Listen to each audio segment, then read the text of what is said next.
Yeah, absolutely. How can you apply convolution to probability? Okay, Rohit asked the following question. How can you apply convolution to probability? Here's a very easy example. Suppose you have a continuous random variable, right? And actually two continuous random variables that are independent and identically distributed. And you add them together, say x and y, x plus y. Question, what is the density of the random variable z equals x plus y? Answer, it's the convolution of the density of x with the density of y. Really? Oh. And actually, circular convolution can be, for a discrete random variable also works for that as well. So, is that fair? Is that? Can you take my exam? Your 3100 exam? Yeah. Yeah, well, everyone else is studying for it. So, like Ju Seong Kim hasn't missed 2 classes in a row last spring or this semester until today. Not calling you out. Okay. Yeah, okay. So any other questions? David? Just a random question. One of my other teachers said that if students continually miss class, the administration monitors their attendance and is wondering if they're okay, and they send out emails to make have you seen this student? Do you get those or no? Yep. Oh, you do. Yeah, but they're generally, the way that those things start usually is a parent or other relative can't get in touch with the student for like a week. And so they call engineering advising, and engineering advising calls out and says, have you seen this person? Are they going to class? Are they doing okay in your course? Because they want to check on the person's welfare. Usually they don't do that until after they also have tried to contact the student and the student hasn't responded. So, yeah. It's not a big brother kind of thing. Like there's no hidden cameras here. You guys don't have chips that they implanted at orientation during a time when you didn't know you were asleep. That kind of thing. There's nothing like that going on here. Yes. Alex? Yeah, so will all the wavelength material be on the prelim? Not the prelim, but I'm going to give you one wavelet problem on this next homework assignment, and that you will be responsible for some of it on the final. Thing is, I don't know whether I'm going to have the monograph chapter on wavelets done in time for you guys to use. So, no wavelet. The second prelim, what we're going to cover, if you look at last year's second prelim, it essentially covers the same stuff. Everything up to, but not including, the DFT stuff we're doing now. Okay. So all up through sampling, essentially. Any other questions? Okay. Anyway, so let's get back to this. We're talking about the endpoint DFT, etc.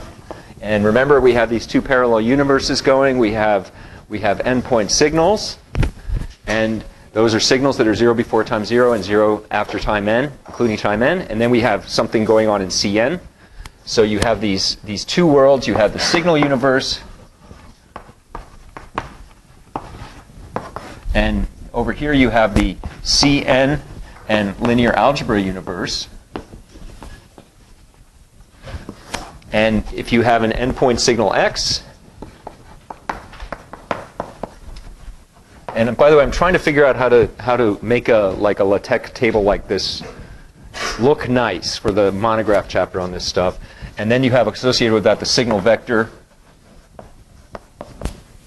x underline, which is just you take the values of x and you put them in a column vector, 0 through n minus 1.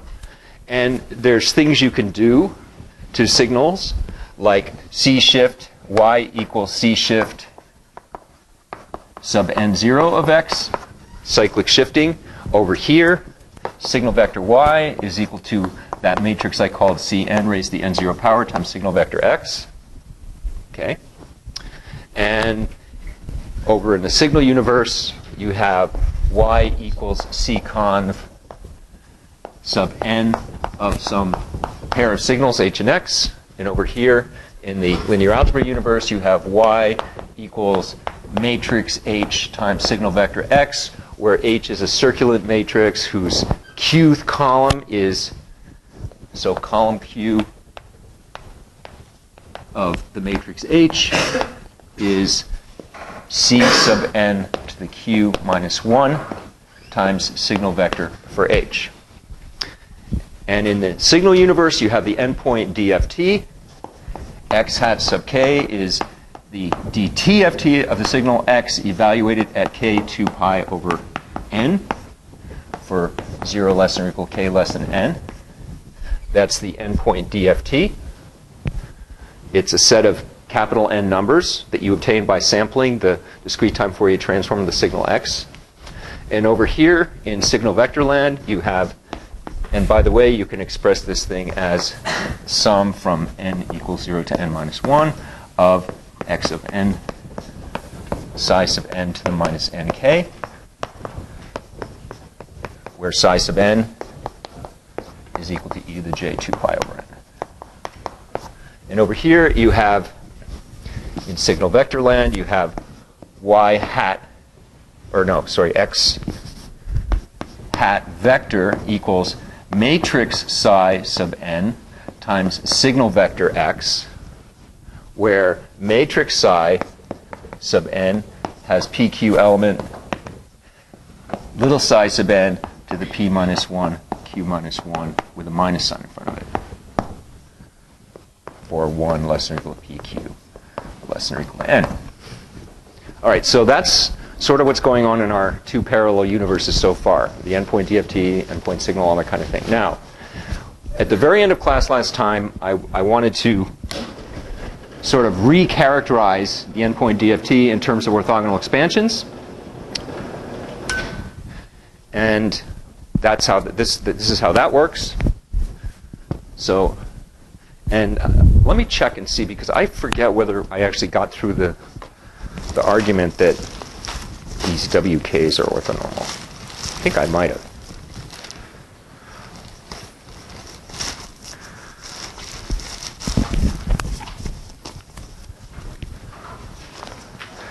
I usually look at this stuff at lunch before I come here, but today this hotel professor I know engaged me in conversation, so I didn't have time to. What's that? Nothing? Okay, yeah. So here we go. You can view the endpoint DFT in terms of orthogonal expansions as follows. First of all, for each k, with k running from 1 to n, let Wk be the endpoint signal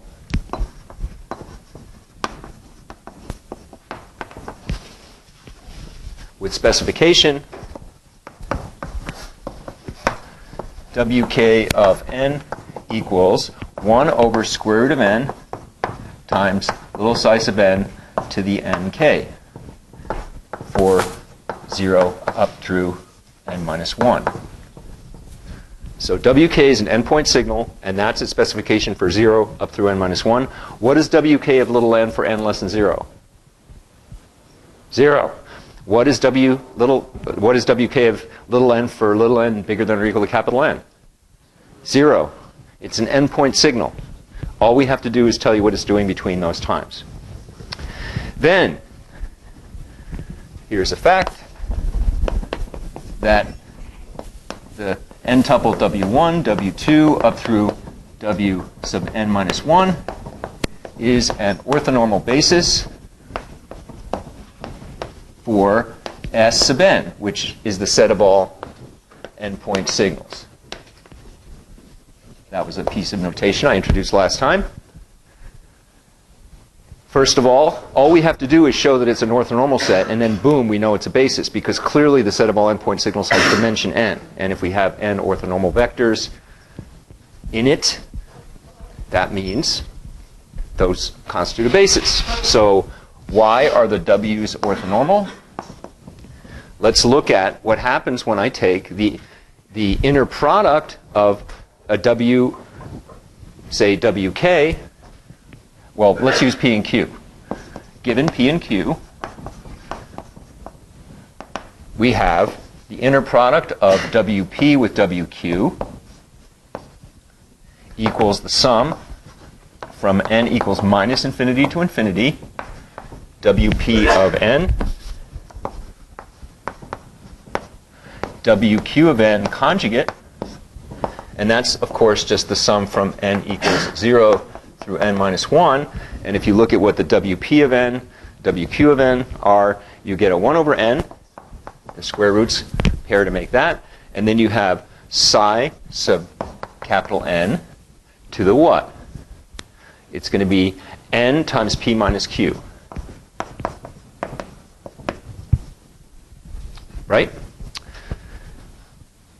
And what does that equal to? Well, if p equals q, and remember we had this come up last time in another context, and I said it comes up again and again, which is why I want to go over it. When p equals q, all the terms in the sum are 1s. I add up n 1s together, divide by n, I get 1.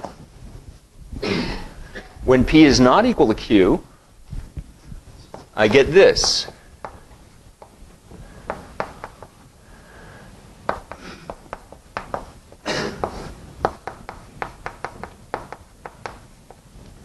By partial geometric series. And what's that equal to? Y.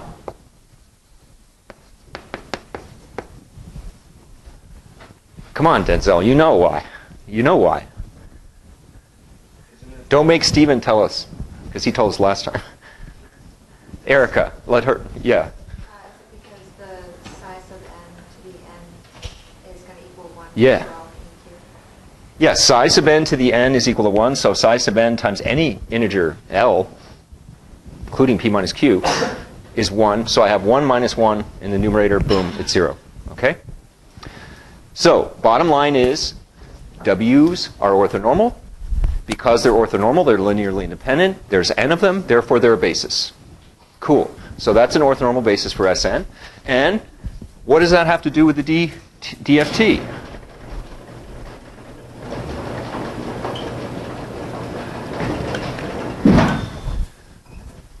Because they form an orthonormal basis, you can take any x in the set of all endpoint signals and expand it in terms of that basis. And this is what it's going to look like. It's going to be x equals the sum from k equals 0 to n minus 1, inner product of x wk times wk. If you have a signal x in the endpoint signals and you take the inner product with wk, what do you get? Let's see.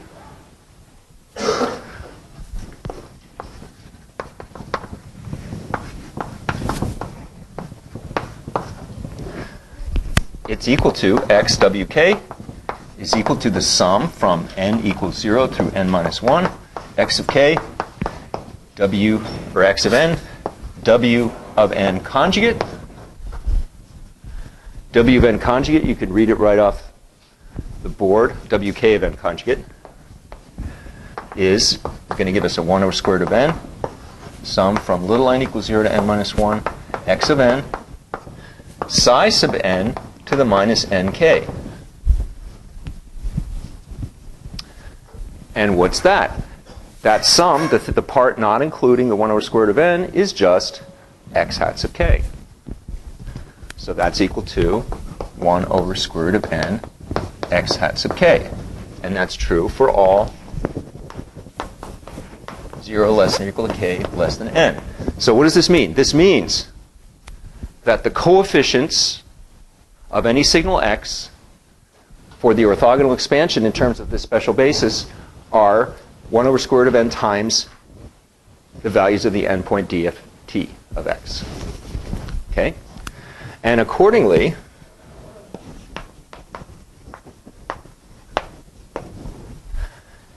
x has the following expansion. X equals the sum from k equals 0 to to n minus 1 of this thing, 1 over square root of n, x hat sub k, times wk. And if you do that out in terms of the time argument, you get this, that x of n is the sum from k equals 0 to n minus 1 of 1 over square root of n, x hat sub k, times wk of n, which is 1 over square root of n psi sub cap n to the nk, and that's 1 over n sum from k equals 0 to n minus 1, x hat sub k psi sub n to the nk. And this is true for all n. And that's just the formula we had last time for inverting the endpoint DFT. So let me just wrap up this little piece by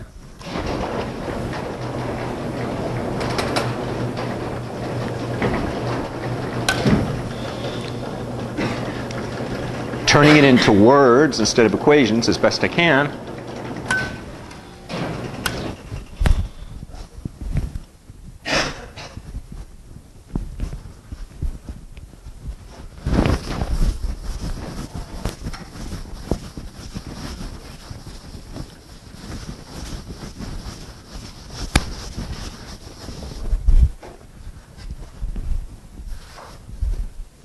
So the bottom line is that the coefficients for the ortho expansion of x in terms of the basis w0 up through wn minus 1 are 1 over square root of n times x hat sub k for all k. So it's going to be this.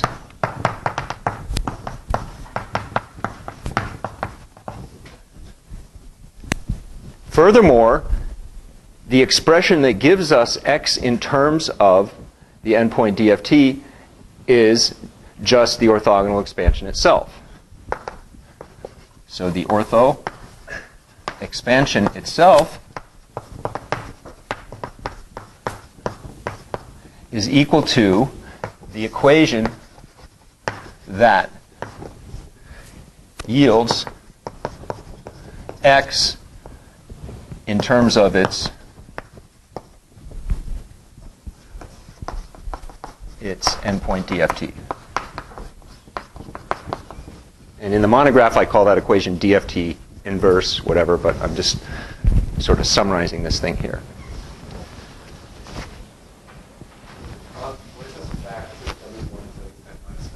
W0 through it, yeah. I'll fix that when we scroll the boards down. Yeah. When you Alex. say ortho, you mean orthogonal, not orthonormal, right? Yeah, but that's just nomenclature. You know, we could always call it an orthonormal expansion, but orthogonal expansion just rolls off the tongue easier for me. So, force of habit, whatever. Okay. So anyway, last thing I want to do, a generality about DFTs, is a couple of simple operational rules. And you can probably guess the two that we're going to talk about.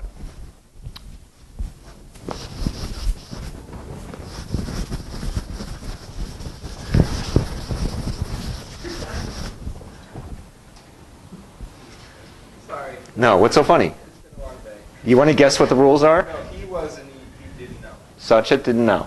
You didn't know. That's because you only come to like, no, just kidding. Jay.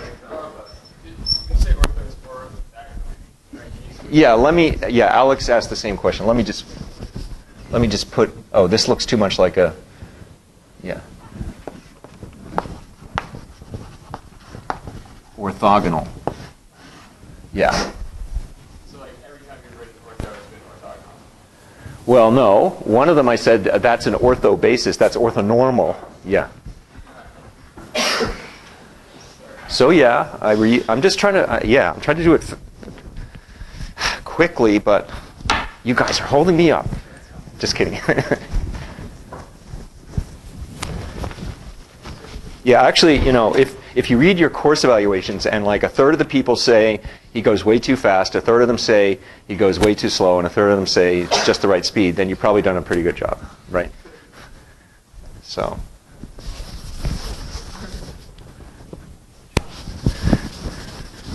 All right. So what do you think the two operational rules for endpoint DFTs are that we're going to discuss? Victor, you know what one of them is, right? Circular convolution rule. Okay, what's going to be the other one? Cyclic shift rule. Yes. Okay. So here's some two operational rules. And I'm not going to go through the proofs for these things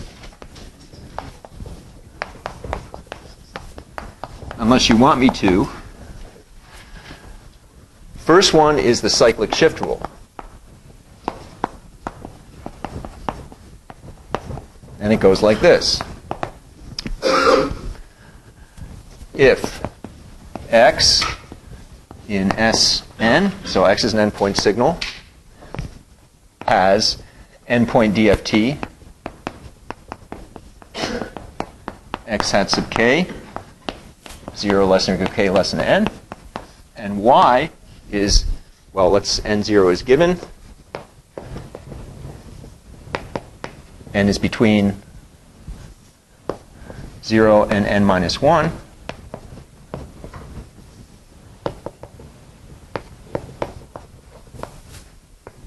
then the endpoint DFT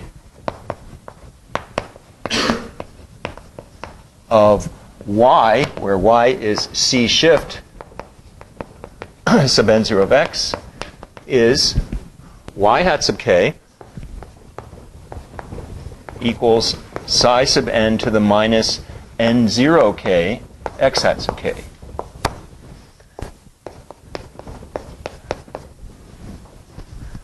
For all k. And this is easy to prove just messing around with the sum defining y hat sub k and playing around with the mods and everything. It's the kind of thing I don't really want to spend class time on unless you want to see it.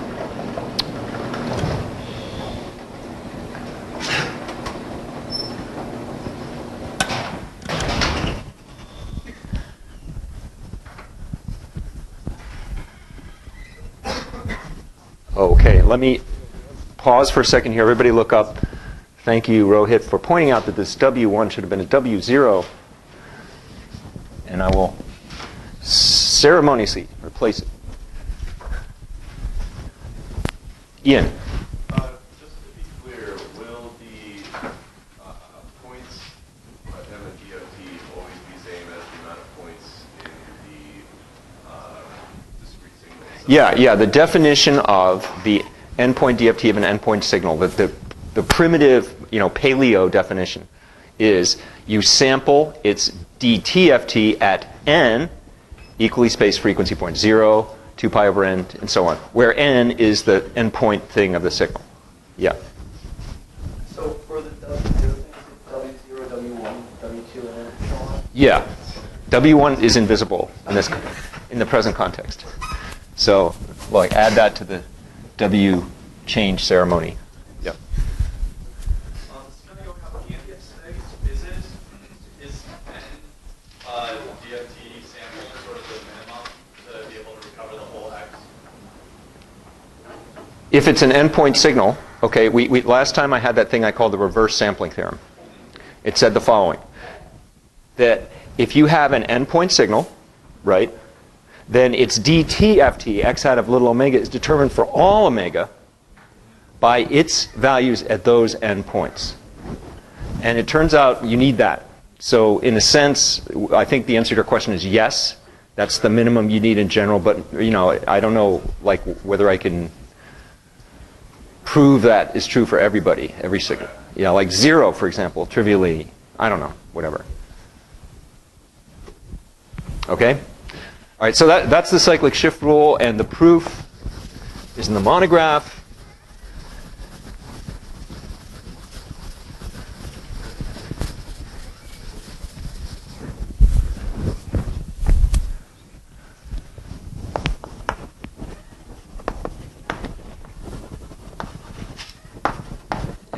go over it unless you want me to. Anybody want me to? You do? Let's see what time it is. We have time. Yeah, Ian?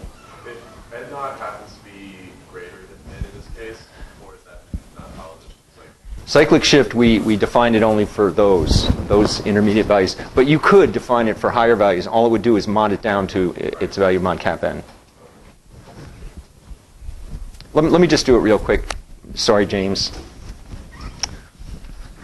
I think if one person wants it, then we can do it. So what is y hat sub k?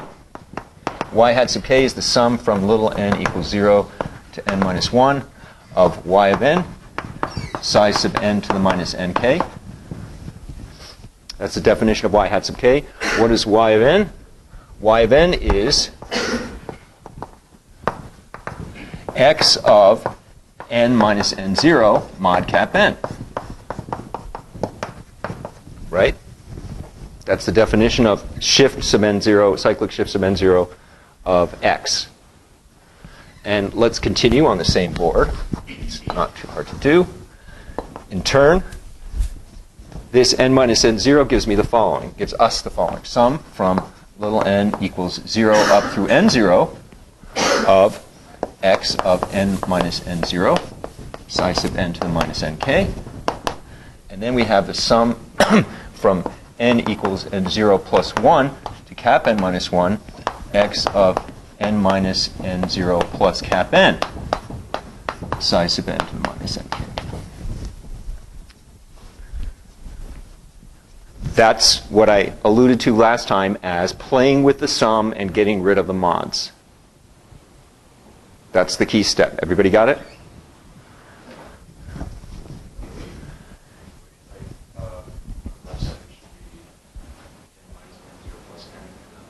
Yeah, okay. Yeah, you're right. Thank you very much. That's good to catch that early.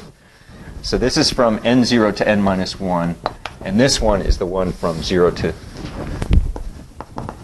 n0 minus 1. There, thank you.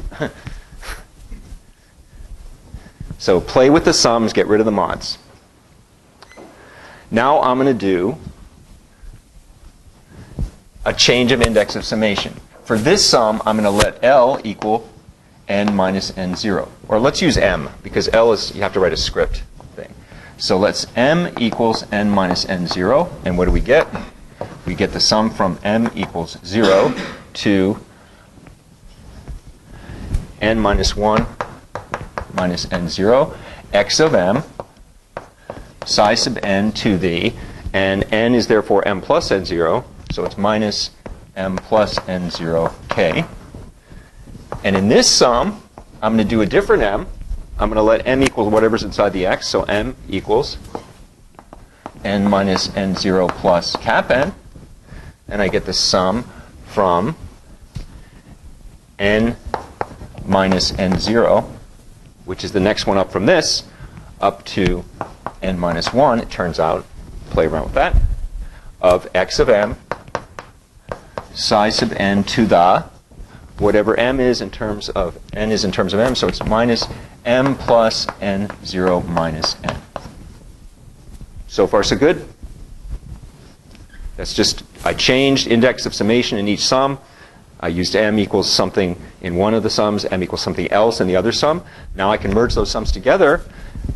Notice, in this one I have psi sub n to the m minus m plus n0 times k. This one I have psi sub n to the minus m plus n0 minus n times k. Those are the same because I have psi sub n to the capital Nk in there, which is 1, right?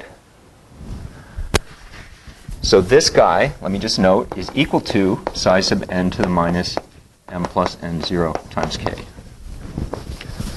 And accordingly, when I merge those sums,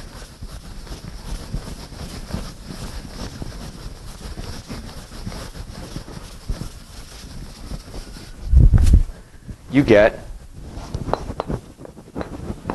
y hat sub k equals the sum from m equals 0 to n minus 1, x of m, psi sub n to the minus m plus n0 k, and that's just psi sub n to the minus n0 k times this.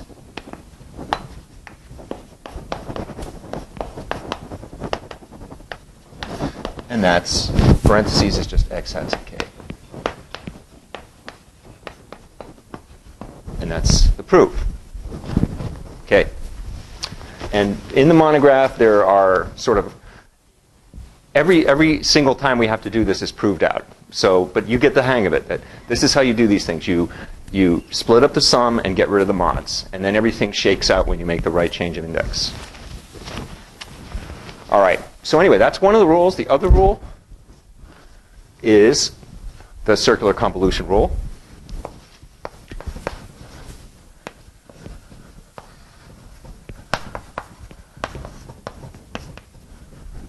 And it goes like this. If h and x are endpoint signals, and they have respective endpoint DFTs, x hat sub k, or h hat sub k, I have to put first if I want it to be respective, right? And x hat sub k for 0 less than or equal to k less than n, then y equals c conv sub n of h with x has endpoint DFT. Y hat sub k equals just plain old product h hat sub k, x hat sub k. So again, the old mantra, to every transform there corresponds a convolution rule. And the convolution rule always says convolution in the time domain goes to product, simple multiplication in the other domain, whatever the other domain happens to be. And in this case, it happens to be the DFT domain. And that's a simple exercise, same kind of thing. All you have to do is apply the cyclic shift rule to the sum-defining circular convolution. I'm not going to go through the proof of this one, even if anyone wants me to.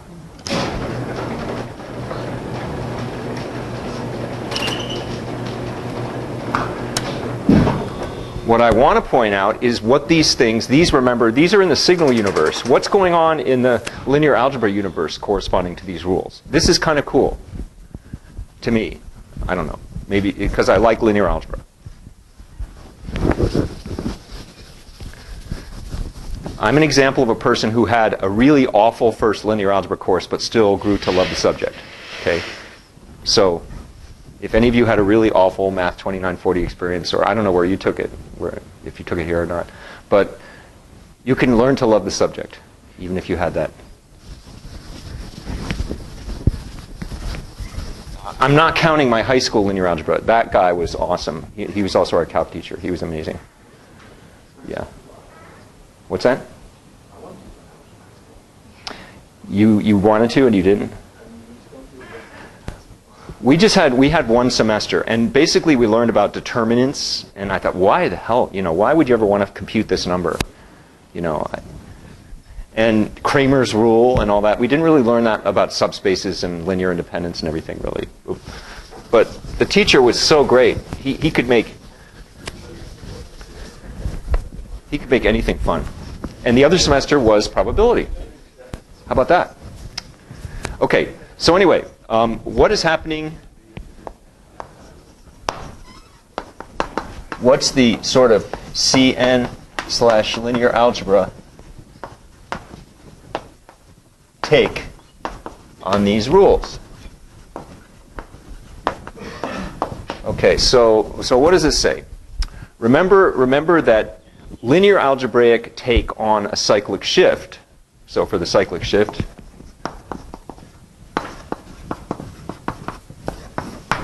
remember that if you have y over in the signal domain, y equals c shift sub n0 of signal x, then over in the linear algebra domain you have signal vector y equals that matrix I called capital C sub n to the n0 times the signal vector for x. In the time domain, you have y hat sub k. In the signal domain, you have y hat sub k equals psi sub capital N to the minus n0 k, x hat sub k for all k. What's happening over there? Well, remember what y hat vector is.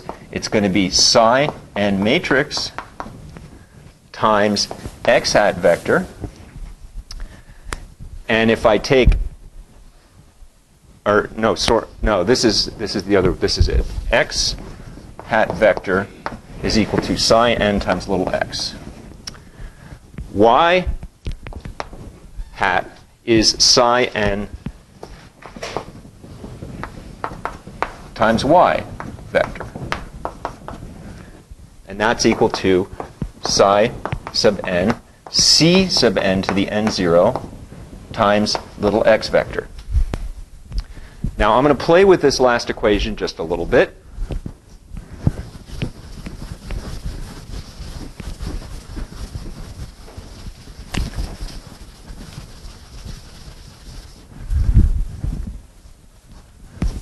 So thus, y hat equals, vector equals, and what I'm going to do is, I'll try to draw this big enough so you can see what's going on, psi sub n matrix, c sub n to the n0, and then I'm going to factor, I'm going to put in a psi sub n inverse matrix, and then I'm going to have psi sub n x, right? And what is this guy? This is just x hat. So this is the same as psi sub n matrix, c matrix to the n0, psi sub n matrix inverse, times x hat.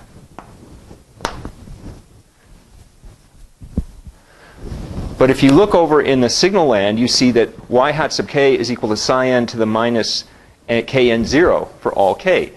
And what that means is that this matrix has to be diagonal. It has to be 1 psi sub n to the minus n0, psi sub n to the minus 2 n0, and so on down to psi sub n to the minus n minus 1 n0, and zeros off the diagonal. Okay, now why did I go through this exercise? Because, as you probably remember, vaguely perhaps from linear algebra,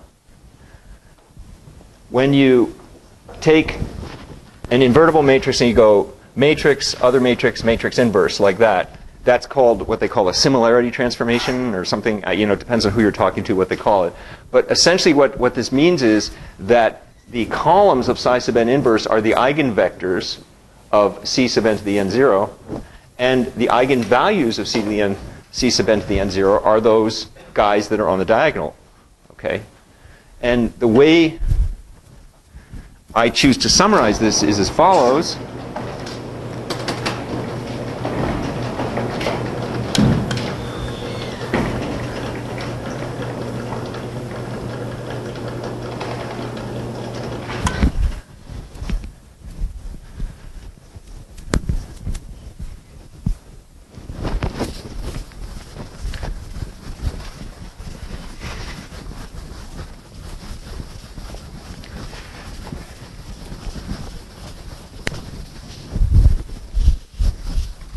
So that is to say, this matrix psi sub n, quote unquote, diagonalizes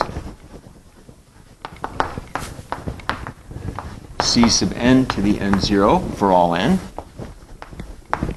n0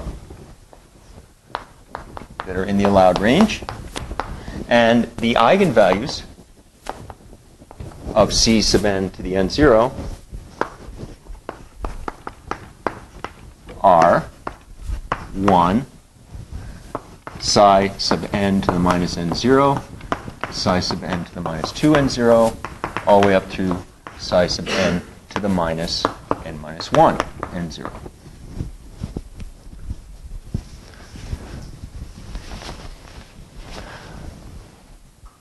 All right, so that's the cyclic shift in linear algebraic terms. And This is the kind of thing you might hear on the engineering quad. This is way beyond Hope Plaza. You know, you might hear, like, what is the DFT? What is the endpoint DFT? Oh, it's a way of diagonalizing circular matrices. That's what they might say. And the closer you are to Kimball Hall, the more likely it is that they'll say that. The closer you are to Phillips Hall, the more likely they'll say it has to do with signals. But anyway, C sub n, remember, is what we call a circular matrix. And it turns out that this matrix, psi sub n, diagonalizes any circular matrix. And that shows up when we look at the circular convolution rule.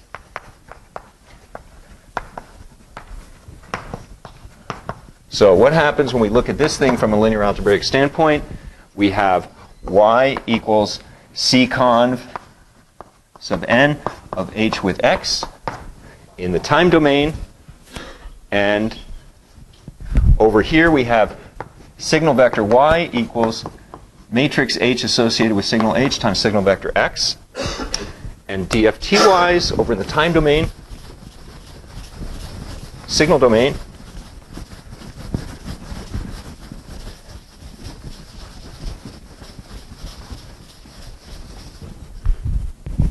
we have y hat sub k equals h hat sub k, x hat sub k for all k's.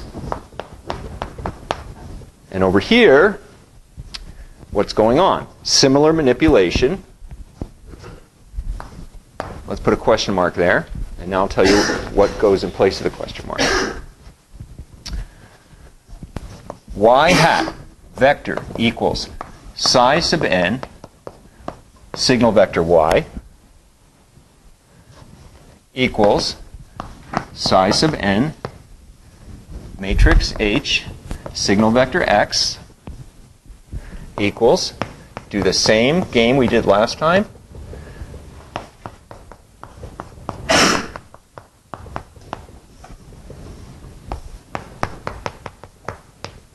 Like so.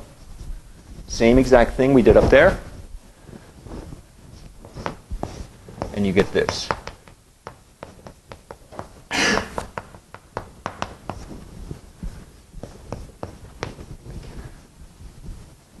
And if you look and see how the y hat sub k and the x hat sub k's are related, again, this matrix here has to be diagonal. And its diagonal entries have to be h hat sub 0, h hat sub 1, down to h hat sub n minus 1. So, again, psi sub n diagonalizes that circular matrix H associated with circular convolution.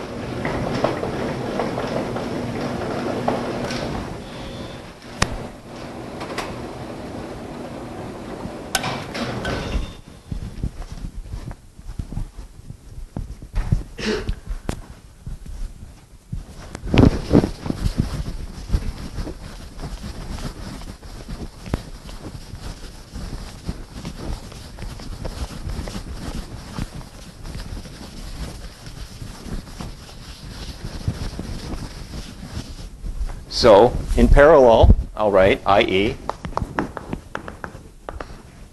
psi n diagonalizes H. And by the way, this turns out to have a really important application in digital communications, because to put things through noisy channel, you essentially want to diagonalize a channel that acts like an FIR system. Why might you want to do that? The short answer is that if you want to counteract the effects of noise, you turn up the volume, but the higher you turn up the volume, the more inter-symbol interference you get because of the FIR nature of the system. And if you can diagonalize the system, you get rid of that latter problem. So this is a very important fact for digital communications. But anyway, psi sub n diagonalizes H, and the eigenvalues of H are H hat sub k, 0 less than or equal to k less than n, the endpoint DFT values of the first column of H.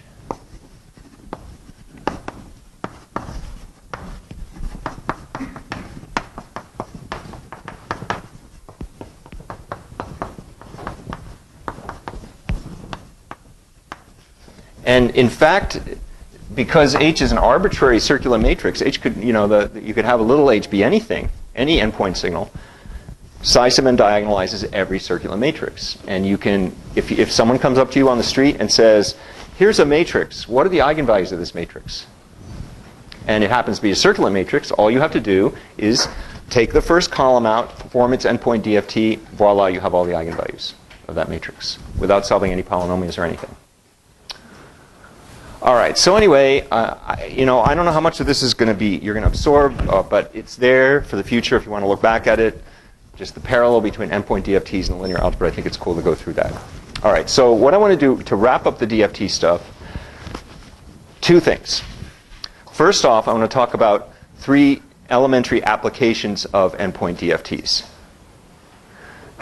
And what makes these applications useful is, second thing, the fact that we have fast algorithms for computing DFTs. So, finally, what we're going to do is we're going to proceed as follows. So, finally, what we're going to do is consider, first off, 3 elementary DFT applications. And one of these, or really 2 of them, are really just applications of the DFT to doing a math computation with fewer computations than you generally have to do. But what makes all these applications interesting is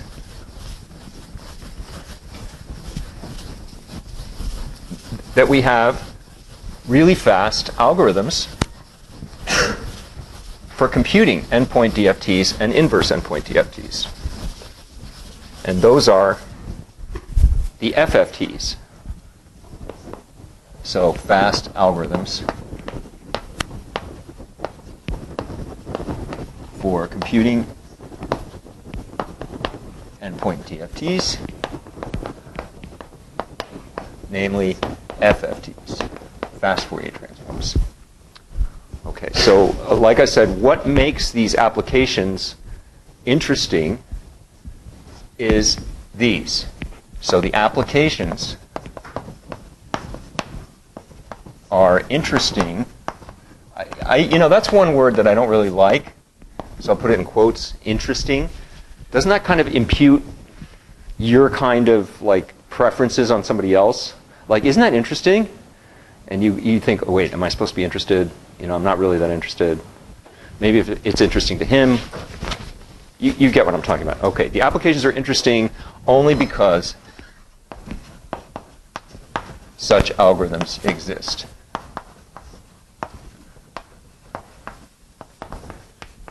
And it doesn't really make sense to start talking about the applications with less than a minute to go. So we'll leave it till tomorrow. Good luck on your 3100 test, soldiers who came to class and are taking that course. You're not, Alex, you're not taking 3100? Mistake.